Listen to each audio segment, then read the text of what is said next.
Hi everybody, welcome to കോരാസ് world. ഇന്നത്തെ food സോണിൽ നമ്മൾ ചെയ്യാൻ പോകുന്നത് കോഴി പെരളനാണ്. ഇത് കോട്ടയം സ്റ്റൈലിലാണ് ചെയ്യുന്നത്. കോട്ടയത്തെ ഏറ്റവും പ്രചാരമുള്ള ഒരു രീതിയാണിത്. ഇതിന് നമുക്ക് ആവശ്യമായിട്ട് വരുന്നത് 1 കിലോ നാടൻ കോഴിയാണ്. അത് തൊലി കളയാതെ എടുത്ത് ചെറിയ കഷ്ണങ്ങളാക്കി മുറിച്ച് എടുത്തതാണ്.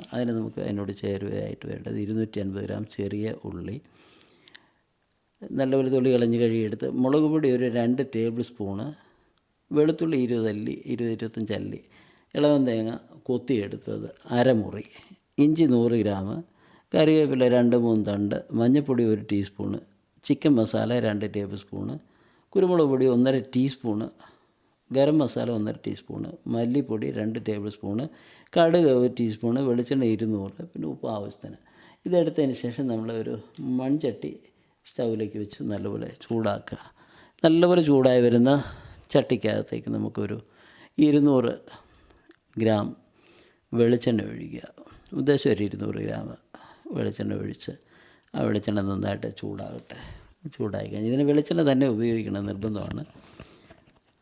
അതിലേക്ക് 1 സ്പൂണ് കടുക് ഇട്ടിട്ട്, കടുക് പൊട്ടി വരുമ്പം, കടുകൊന്ന് പൊട്ടി വരണം, എല്ലാ കടുകൊന്ന് പൊട്ടി വന്നതിന് ശേഷം നമുക്കതിലേക്ക് നമ്മളെടുത്ത് വെച്ചിരിക്കുന്ന കറിവേപ്പില 2 തണ്ട് അത് ഒന്ന് പൊട്ടിച്ചെടുത്ത് എണ്ണയ്ക്കകത്തിട്ട് ഇട്ടിട്ട് അതൊന്ന് ചെറുതായിട്ട് ചൂടായി വരണം. ചൂടായി വരുമ്പോഴത്തേക്ക് നമ്മൾക്ക് എടുത്ത് വെച്ചിരിക്കുന്ന ചുവന്നുള്ളി, അത് തോല് കളഞ്ഞ് കഴുകി വെച്ചിരിക്കുന്ന ഉള്ളി, അത് മുറിക്കണമെന്നൊന്നുമില്ല. വലിയ ഉള്ളിയാണെങ്കിൽ മാത്രം ചെറുതായിട്ടൊന്ന് 2ആയിട്ട് മുറിച്ചെടുക്കുക, അല്ലെങ്കിൽ അതേപടി. ഉള്ളി കുറയരുത്, ഉള്ളി കൂടുതൽ തന്നെ ഇരിക്കുന്നത് അതിൻ്റെ ടേസ്റ്റാണ്.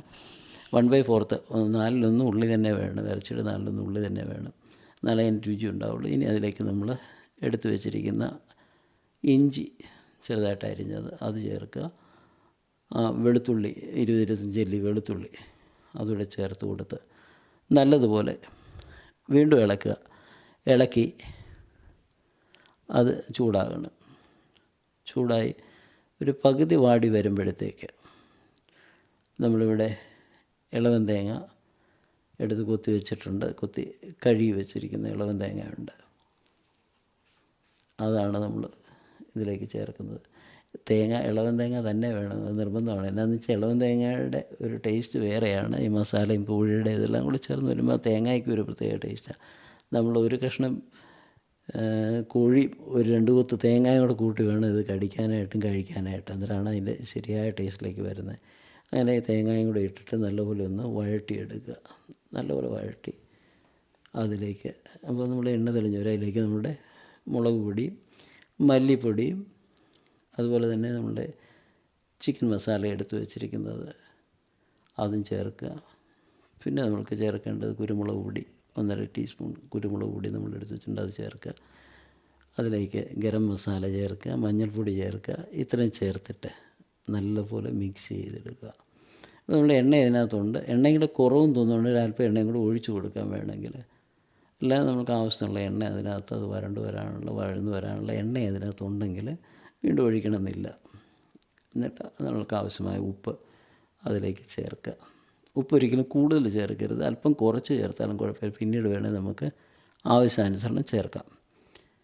അത് ചേർത്ത് നന്നായിട്ട് മിക്സ് ചെയ്യുക. നന്നായിട്ട് മിക്സ് ചെയ്ത് ആ മസാലയ്ക്കകത്തേക്ക് വേണം നമ്മൾ കഴുകി വെച്ചിരിക്കുന്ന കോഴി ഇടാനായിട്ട്. അപ്പോൾ അതിന് മുമ്പ് നല്ലൊരു മൂത്ത് വരുമ്പോഴത്തേക്ക് കുറച്ച് വെള്ളം ഒഴിക്കുക, ഒരു 50 മില്ലി വെള്ളം ഒഴിക്കുക, ആ ചട്ടിയുടെ അടി പിടിക്കാറുണ്ട്. കോഴി ഇറച്ചിക്കകത്തും വെള്ളമുണ്ട്.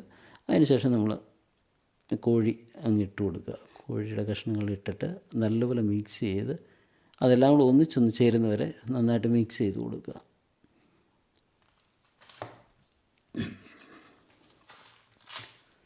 അങ്ങനെ കോഴിക്കറി മിക്സ് ചെയ്തതിന് ശേഷം നല്ലപോലെ മൂടി വെച്ച് ഒരു 15 മിനിറ്റോളം വേവിക്കുക. വെന്ത് വരുമ്പോൾ നമുക്ക് വെള്ളം കുറവെന്ന് തോന്നുമെങ്കിൽ ഒരല്പം വെള്ളം കൂടി ഒഴിച്ച് കൊടുക്കാം. ആ വെള്ളം കൂടി ഒഴിച്ച് നല്ലപോലെ ഇളക്കി അത് യോജിപ്പിച്ചതിന് ശേഷം നമ്മൾ വെള്ളം വറ്റുന്നിടം വരെ, മണ്ണിൻ്റെ പാത്രമാകുന്നതുകൊണ്ടാണ് വെള്ളം പിന്നെ ഒഴിക്കേണ്ടി വന്നത്, മൺപാത്രം പെട്ടെന്ന് വെള്ളം വലിച്ചെടുക്കും. അത് നല്ലപോലെ വറ്റുന്നിടം വരെ നമ്മൾ എടുത്ത് വെച്ച് ആ ഇറച്ചി നല്ലപോലെ മിക്സ് ചെയ്ത് പറ്റിച്ചെടുത്തതിന് ശേഷം നമുക്ക് ഇപ്പോൾ നമ്മുടെ കോഴിക്കറി റെഡി ആയിട്ടുണ്ട്. ഇതൊരു സെർവിങ് ബൗളിലേക്ക് മാറ്റാം. ഭയങ്കര ടേസ്റ്റി ആയിരിക്കും ഇത്. നിങ്ങളിങ്ങനെ ചെയ്ത് നോക്കുക, എല്ലാവർക്കും ഇഷ്ടപ്പെടും. ഈ വീഡിയോ നിങ്ങൾക്ക് ഇഷ്ടപ്പെട്ടെങ്കിൽ തീർച്ചയായിട്ടും ലൈക്ക് ചെയ്യാൻ മറക്കരുത്. സബ്സ്ക്രൈബ് ചെയ്യുകയും ഷെയർ ചെയ്യുകയും ചെയ്യണം. അതിനോടുകൂടെ തൊട്ടടുത്ത് കാണുന്ന ബെല്ലൈക്കണിലൊന്ന് ക്ലിക്ക് ചെയ്യുകയാണെങ്കിൽ ഞങ്ങളുടെ തുടർന്ന് വരുന്ന വീഡിയോകളൊക്കെ നിങ്ങൾക്ക് കിട്ടുന്നതായിരിക്കും. എല്ലാ ആഴ്ചയിലും ഞങ്ങളുടെ വീഡിയോകൾ പ്രതീക്ഷിക്കാം. പുതുമയാർന്ന വ്യത്യസ്തമായിരുന്നിട്ടുള്ള പാചക രീതിയിലായിരിക്കും കൊണ്ടുവരുന്നത്. അതുകൊണ്ട് എല്ലാവരും ഞങ്ങളോട് സഹകരിക്കണം. വീണ്ടും നമ്മൾ കാണും വരെ ഇതക്കാലം എല്ലാവരോടും സ്നേഹപൂർവ്വം വിട ചോദിക്കുന്നു. ഞങ്ങളെ സബ്സ്ക്രൈബ് ചെയ്ത് സഹായിക്കുമെന്നുള്ള പ്രതീക്ഷയോടെ തൽക്കാലം ബൈ.